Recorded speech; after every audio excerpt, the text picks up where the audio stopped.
Early autumn had settled over the small town of Maplewood, a place known for its tranquil tree-lined streets and old mansions that whispered of distant times. A gentle chill hung in the air as yellowed leaves danced on the wind, blanketing the sidewalks. Life moved at a relaxed pace, as nothing of significance ever seemed to disturb the peace. But on this particular morning, an eerie occurrence would cast Maplewood into a tale of mystery and tension. It all began with 4 familiar dogs: Buddy, Rosie, Max, and Toby.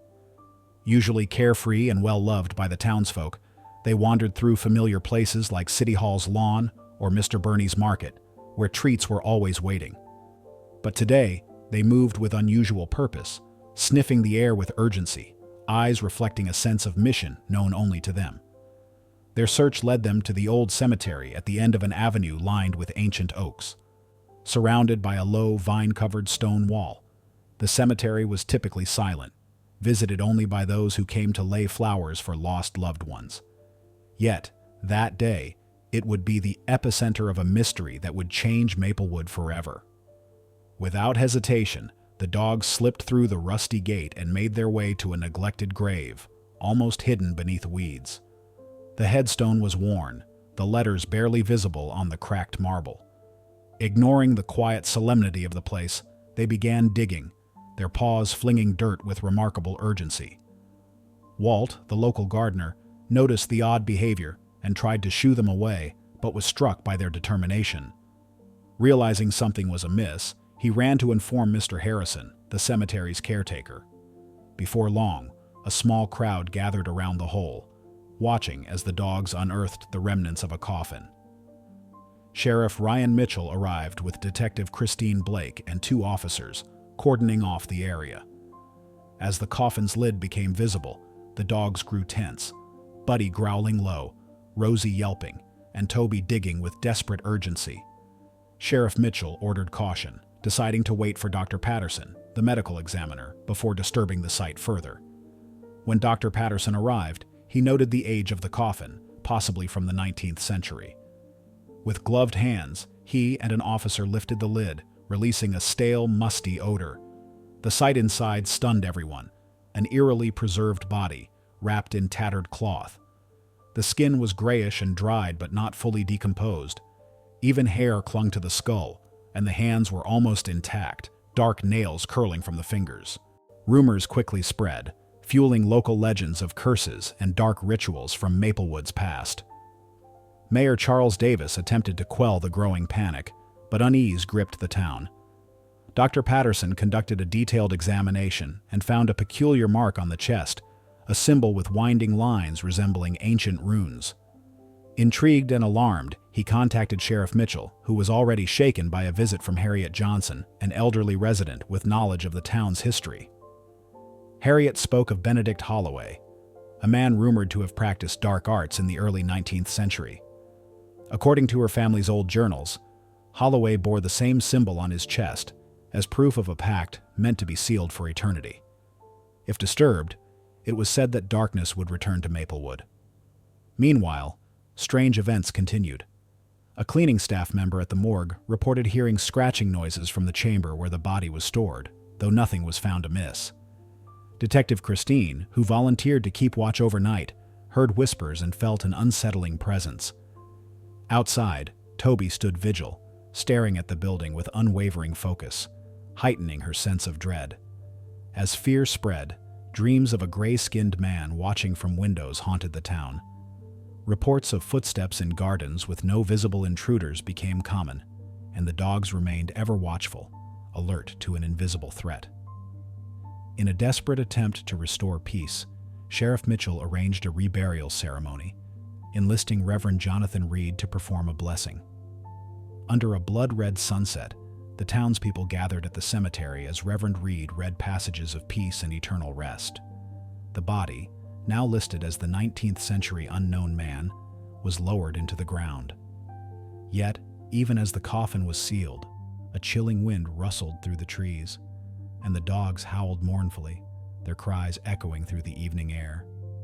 A lingering tension remained, a whisper of unfinished business that would continue to haunt Maplewood long after the grave was closed. The crowd stood in tense silence, some shedding tears of pure emotion, while others trembled with fear, unsure of how the funeral would end. In the front row, Harriet Johnson made the sign of the cross, while Detective Christine watched closely, prepared to intervene if necessary. Sheriff Mitchell stood nearby with one of his officers, both visibly tense. Buddy, Rosie, Max, and Toby, the dogs who had discovered the grave, appeared around the cemetery, sitting a few yards from the coffin. Every now and then, they perked up their ears and let out faint whimpers. The moment Reverend Reed sprinkled holy water over the coffin, thunder rumbled in the distance. A violent gust of wind nearly extinguished the torches lighting the area. An elderly woman screamed, claiming she saw the coffin lid move. Panic spread like wildfire. People drew back. Some ran away, fearing the dead man had come back to life.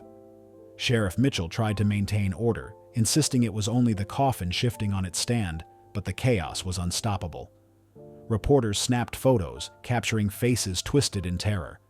As if sensing an evil presence, Buddy and Max barked frantically, circling the coffin, while Rosie and Toby curled up, howling mournfully. Reverend Reed's voice rose in prayer, urging calm, but the fear was overwhelming. The ceremony was cut short, the coffin barely covered by a thin layer of dirt, which many believed left the burial dangerously incomplete. That night, Maplewood was gripped by fear. Parents locked windows, and superstitious residents lit candles for protection. Reports of eerie noises and sightings of shadowy figures multiplied. Under pressure, Sheriff Mitchell turned to Harriet Johnson, who mentioned ancient rituals documented in her family's journals. She wasn't an expert, but believed they might help. Detective Christine contacted Professor Martin Davies, an anthropologist specializing in folklore. After studying the documents and visiting the grave, Davies suggested that if the symbol on the corpse's chest was linked to ancient beliefs about immortality or witchcraft, a liberation ritual might be necessary. It sounded absurd, but fear had made the town desperate enough to try anything. They planned a discreet ceremony with a small group: Reverend Reed, Harriet Johnson, Professor Davies, Detective Christine, and Dr. Patterson. On a moonless night, they gathered at the cemetery, bringing candles, flashlights, and coarse salt, which Harriet and Davies explained was traditionally used for purification. Buddy, Rosie, Max, and Toby showed up, as if summoned by an invisible force. When they reopened the grave, the body remained disturbingly intact, as though poised on the edge of waking. Reverend Reed prayed, Harriet recited passages from her ancestral notebook, and Professor Davies chanted in Latin and an ancient dialect.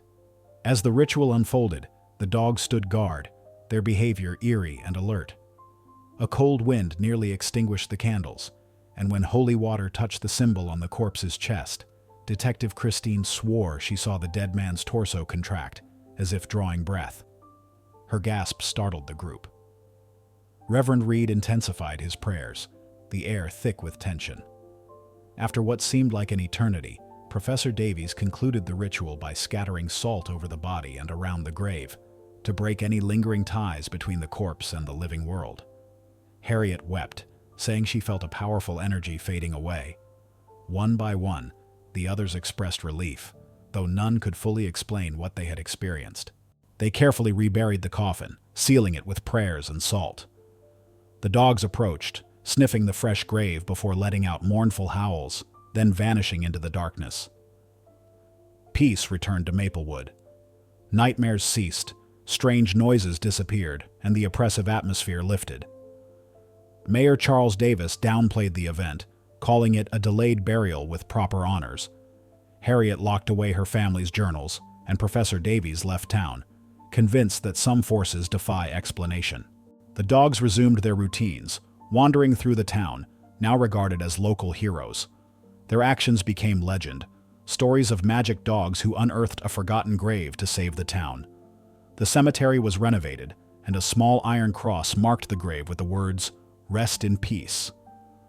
Reverend Reed prayed regularly at the site, and Harriet occasionally left white flowers, whispering prayers for lasting peace. Detective Christine continued her work but never forgot the moment she thought she saw the corpse move. Sheriff Mitchell maintained his skeptical stance but often recalled the eerie howls that night. Dr. Patterson wrote a clinical article on the body's preservation, careful not to mention the supernatural elements. Life in Maplewood gradually returned to normal, but whispers of that terrifying night persisted. Legends grew, with some claiming the dead man was a sorcerer, undone by his own dark arts, while others believed he was an innocent victim. Yet, the facts were indisputable. Buddy, Rosie, Max, and Toby had uncovered a forgotten grave, triggering a series of nightmarish events that ended only after an unusual ritual. On quiet nights, the wind sometimes sounded like a sigh rising from the grave, a haunting reminder that some secrets never fully rest. Buddy, Rosie, Max, and Toby continued to roam the town, their eyes reflecting a quiet wisdom, as if remembering a mission only they understood: to reveal the secret of a forgotten grave and bring peace back to Maplewood. The tale became a part of the town's identity, a reminder that the unknown demands respect.